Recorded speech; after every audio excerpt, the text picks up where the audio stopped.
ఆమేన్ అనువాడు. ఈరోజు చాలామందికి ఈ మాట ఆమేన్ అన్న మాటకి అర్థం తెలియదు. ఆమేన్ అన్న మాటకి అర్థం ఏంటి? కొంతమంది జరుగునుగాక, 99.9% అందరికి తెలిసింది అదే, జరుగునుగాక జరుగునుగాక.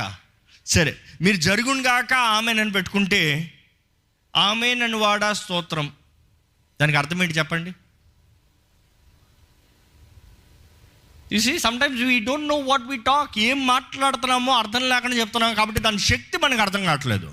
You are not receiving the power. ఏదో మ్యాజిక్ స్పెల్ లాగా చెప్తారు చూడండి, జీం బూమ్ బా అయిపోయింది అంటే ఏంటో అది చెప్పాలి.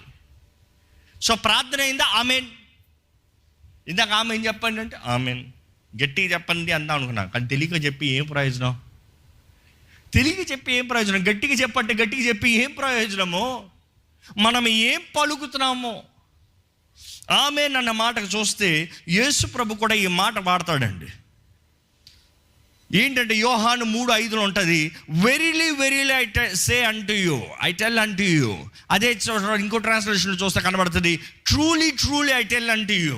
ఇంకో ట్రాన్స్లేషన్లో చూస్తే కనబడుతుంది, the most assuredly I tell unto you. ఇంకో ట్రాన్స్లేషన్లో చూస్తే కనబడుతుంది, ఆమేన్ ఆమేన్ ఐ టెల్ అంటు యూ. అంటే అన్నిటికీ ఆమేన్ అనే దానికి నిశ్చయముగా, సత్యముగా, నిర్ణయిస్తూ, ఖచ్చితంగా అని చెప్తున్నాడు. ఈ మాటకు అర్థం చూస్తే దేవుడు అంటున్నాడు, నేను సత్యము, నా మాట సత్యము. ఇంకో మాట చెప్పాలంటే ముఖ్యంగా చెప్తున్నాను వినో, నేను ముఖ్యవంతుని, నేను చెప్పిన మాట సత్యము. సత్యము. మన ప్రార్థన ముగించిన తర్వాత ఆమేన్ అంటాం. అర్థం ఏంటి తెలుసా? ఒక వ్యక్తి ప్రార్థన చేసిన తర్వాత ఆమేన్ అంటంలో అర్థం ఏంటంటే, దేవా ఈ మనిషి లేకపోతే ఈ వ్యక్తి చేసిన ప్రార్థన సత్యము, నేను అంగీకరిస్తున్నాను. అర్థమవుతుందండి మీనింగ్? అందుకని ఆమేన్ చెప్పమంటాం. నేను చేసిన ప్రార్థనకి మీరు ఆమేన్ అంటే మీరు కూడా ఏకీభవించినట్టుగా, మీరు కూడా అంగీకరించినట్టుగా, మీరు కూడా చెప్తున్నారు, yes I agree this prayer.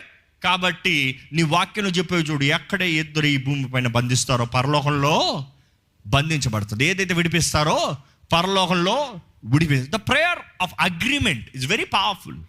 So దేవుడు అంటున్నాడు సత్యం సత్యం. సో దేవుడి సంగతితో చెప్పేటప్పుడు, ఇదిగో నేను సత్యవంతుడిని, నేను చెప్పేది సత్యం, నా మాట సత్యం, నేను సత్యము. ఆమేన్ అని వాడా స్తోత్రం అంటే సత్యవంతుడైన దేవా నీకు స్తోత్రం అని అర్థం. సో ఈరోజు నుంచి మీరు ఆమేన్ అని చెప్పేటప్పుడు జాగ్రత్తగా వాడండి ఆ మాట.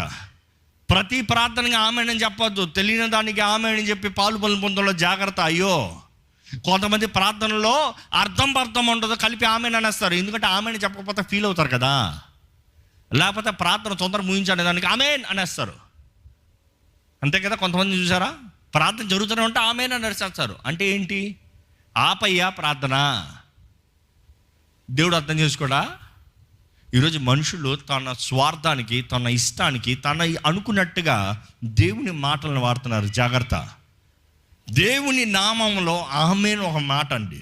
ఎందుకంటే ఆయన ఆమేన్ ఈజ్ ఆమేన్.